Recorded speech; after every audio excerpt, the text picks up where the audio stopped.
Bismillahirrahmanirrahim. Assalamualaikum warahmatullahi wabarakatuh. Alhamdulillah, kita masih bisa berjumpa dalam video ini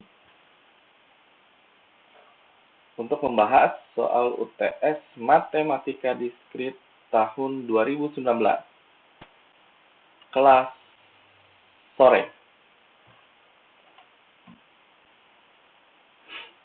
Di video ini, soal yang akan kita bahas yaitu soal nomor 4. Untuk soal nomor 1, 2, dan 3 bisa kalian lihat di video yang terpisah. Oke, mari kita mulai. Soal nomor 4 adalah diketahui persamaan. Nah, ini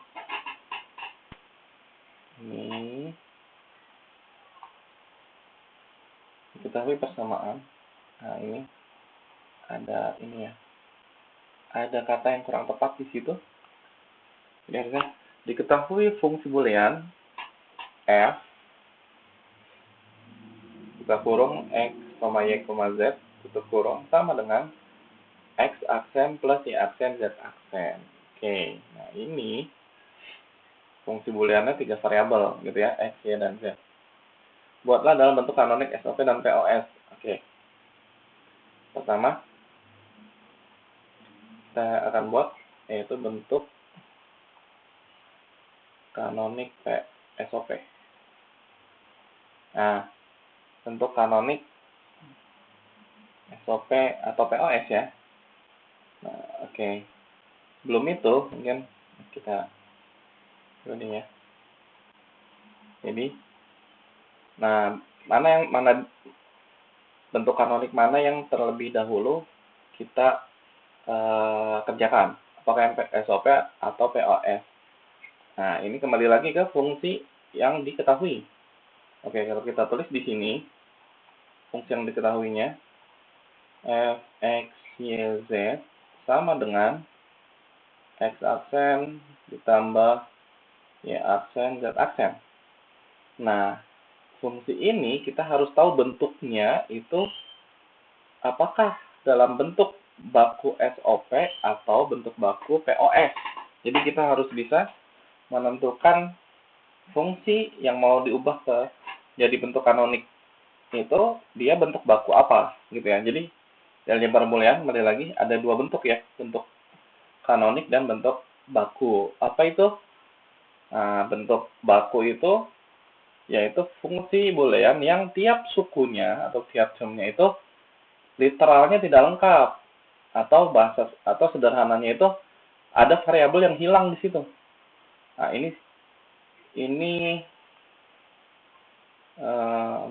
ini suku yang pertama ya, gitu. Nah, suku yang pertama sini tidak ada y dan z. Nah, suku yang kedua yang ini tidak ada x-nya, jadi tidak lengkap gitu ya. Nah, jadi itu maka itu disebutnya jadi bentuk baku. Jadi yang ini disebut bentuk baku gitu ya. Nah, bentuk baku apa? SOPK atau POSK gitu ya. Nah, kita lihat lagi.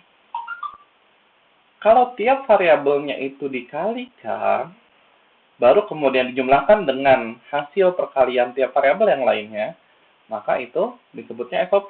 SOP itu kan singkatan dari sum of product, berarti penjumlahan dari hasil perkalian antar variabel-variabelnya. Nah, berarti kalau ini masuknya ke bentuk baku yang mana? Bentuk baku. Nah, fungsi asalnya ini termasuknya bentuk baku SOP ya. Kenapa bukan POS? Karena di sini ada perkalian Y dengan Z. Y aksen, Z aksen. Baru kemudian dijumlahkan dengan X aksen, gitu ya. Jadi,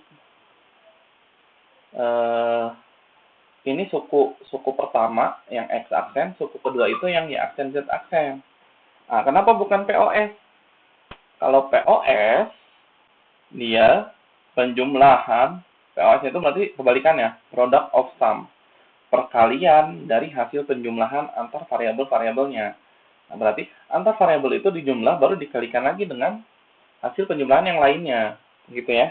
Nah, jadi ini ada yang kurang kalau POS. Jadi kalau POS itu bentuknya di sini harus ada kurungnya ya kalau kita tulis misalnya gini. Jadi yang lebih tepat gitu ya untuk POS. Nah, misal pasti di dalamnya ada tanda plus, harus ada plusnya gitu ya. Nah, kalau ini dikurung, baru Z aksennya di luar. Nah, ini bisa kita sebut ini bentuk baku POS. Gitu ya. Seperti itu ya. Oke, kalau yang atas, nah itu berarti Y aksen dikalikan dulu dengan Z aksen, baru dijumlahkan dengan X aksen gitu ya.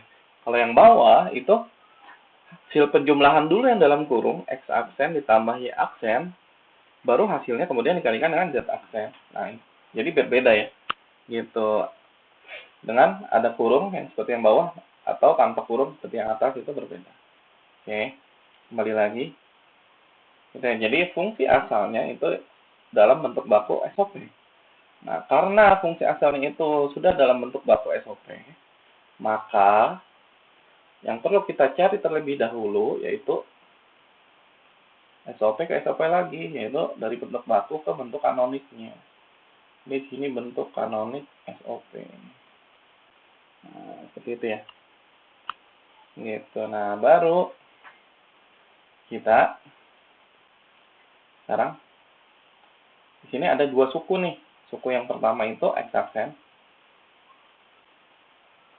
Suku yang kedua yang Y aksen, Z aksen gitu ya. Sebelah sini yang kita tulis. Nah, jadi suku yang pertama X aksen, kita tulis ini sama dengan X aksen. Nah, dia tidak ada Y dan Z. Maka pasti ada 4 kemungkinan ya. Kombinasi antara Y dengan Z yang bisa kita tambahkan. Gitu ya. Jadi kita harus melengkapi kan, kita tambahkan Y dengan Z. Berarti di sini jadi YZ. Kemudian Y-nya aksen Z. YZ aksen.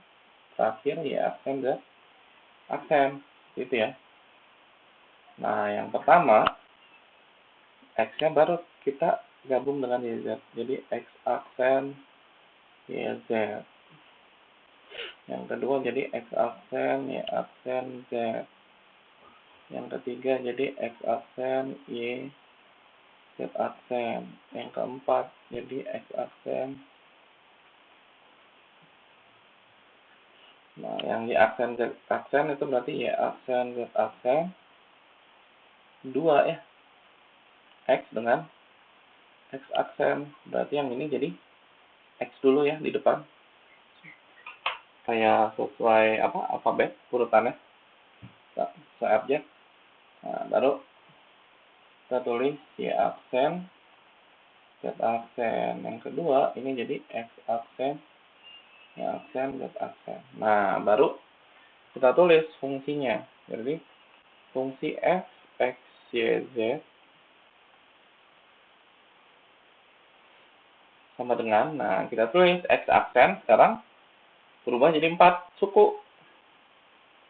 X aksen Y Z tambah X aksen Y aksen Z tambah X aksen Y Z aksen tambah X aksen Y aksen Z aksen tambah hasil dari Y aksen Z aksen ada 2.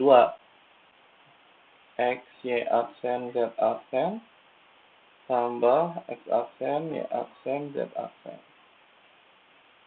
Nah, berikutnya kita ubah menjadi lambang. Kita cari dulu yang sama ya. Kita cari yang samanya. Yang sama ini nih ya. Ini sama ini ya. X aksen Y aksen.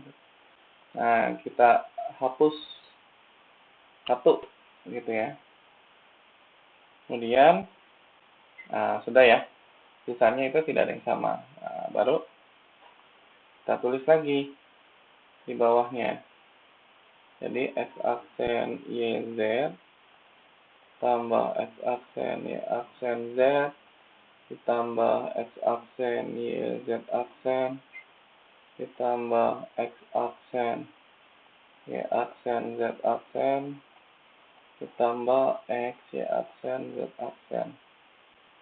Nah, berikutnya setelah kita dapat ini 5 suku, semuanya berbeda. Kita berikutnya kita ubah menjadi lambang mintermnya. Nah, ini kalau binernya aksen itu 0 gitu ya, karena ini kan minterm SOP ya. Berarti ini kan 0 1 1 0 0 1 0 1 0 0 0 0 1 0 0. Kalau kita tulis di bawahnya gitu ya. Nah, berarti di sini sama dengan ini itu jadi M3 ditambah M1 ditambah M2 ditambah M0 ditambah M4. Nah, kemudian kita urutkan nih. Harus diurutkan dari yang terkecil angkanya, indeksnya. M0 tambah M1 tambah M2 tambah M3 tambah M4. Nah, berikutnya baru setelah terurut, baru kita tulis menggunakan notasi sigma. Sigma 0, 1, 2, 3, 4.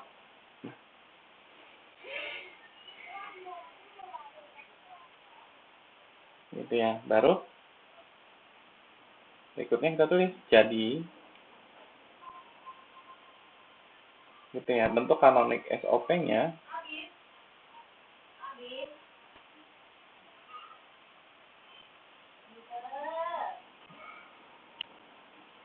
adalah F X Y Z sama dengan sigma 0, 1, 2, 3, 4. Nah, begini ya. Ini bentuk kanonik SOP-nya. Berikutnya kita lanjutkan ke bentuk kanonik POS. Bentuk kanonik POS. Nah, mencari bentuk kanonik POS setelah kita mendapatkan bentuk kanonik SOP ini sangat mudah, gitu ya. Kenapa? Karena POS dan SOP itu saling melengkapi, gitu ya, komplement istilahnya, saling komplement. Jadi ini kita tulis lagi F X Y Z, gitu ya. Kita tulis fungsi boolean dan setiap variabelnya sama dengan SOP-nya kita udah dapat tuh sigma 0, 1, 2, 3, 4. Maka POS-nya itu notasinya menggunakan pi. Pi besar ya, pi kapital. Buka kurung. Nah, ini ada 3 variabel. Kalau ada 3 variabel, total itu seharusnya ada 8. Gitu ya, 8 angka. Dan di SOP itu baru ada 5, 0, 1, 2, 3, 4. Nah, gitu. Jadi masih ada 3 lagi yang tidak ada di SOP, yaitu 5, 6, 7, gitu ya. Jadi kalau 3 variabel itu angkanya 0 sampai 7. Gitu. Kalau 4 variabel berarti 0 sampai 15. Nah, berarti pi 5, 6, 7. Nah, ini kita ganti jadi max term. M-nya besar ya. Gitu. Kali, jangan lupa. Bukan tambah ya, karena POS. Sama dengan M5. Bisa dilihat itu. 5 itu 3 digit binarnya apa? 1, 0, 1. 6, 1, 1, 0. Gitu ya. 7, 1, 1, 1. Nah, jadi untuk POS gitu ya. Untuk TOS itu kebalikan dari SOP. Antar variabelnya dijumlah, berarti di sini kita jumlahnya. Kita jumlah, dan yang aksen itu yang angka 1 binernya. Kalau SOP tadi yang binernya 0 itu aksen. Berarti di sini X aksen plus Y plus Z aksen gitu ya. Kali X aksen plus Y aksen plus Z kali X aksen plus Y aksen plus Z aksen gitu ya. Jadi bentuk kanonik TOS-nya adalah F, X, Y, Z sama dengan, nah, yang kita tulis supaya sama dengan SOP-nya gitu ya, dan menghemat tempat space juga. Ini kita gunakan yang pi-nya saja ya. Jadi di sini 5, 6, 7 sampai sini. Nah, tapi penulisan bentuk fungsi bentuk kanonik fungsi boolean bentuk kanonik TOS harus sampai sini. Sampai dapat X, Y, Z-nya, variabelnya apa, literalnya gitu ya. Oke. Ini pembahasan untuk nomor 4 soal UTS matematika diskrit. Di sini ya, yang di atas itu nomor 3. Soal UTS matematika diskrit tahun 2019 kelas sore. Gitu. Semoga bisa memahami penjelasan yang diberikan. Gitu. Untuk nomor-nomor yang lainnya 1, 2, dan 3 soal UTS ini bisa kalian lihat di video yang lainnya, ataupun kalian bisa lihat pembahasan untuk soal UTS tahun yang berbeda atau untuk kelas yang berbeda gitu ya, untuk kelas pagi atau kelas reguler pagi. Oke, sekian yang dapat dijelaskan dalam video ini. Assalamualaikum warahmatullahi wabarakatuh.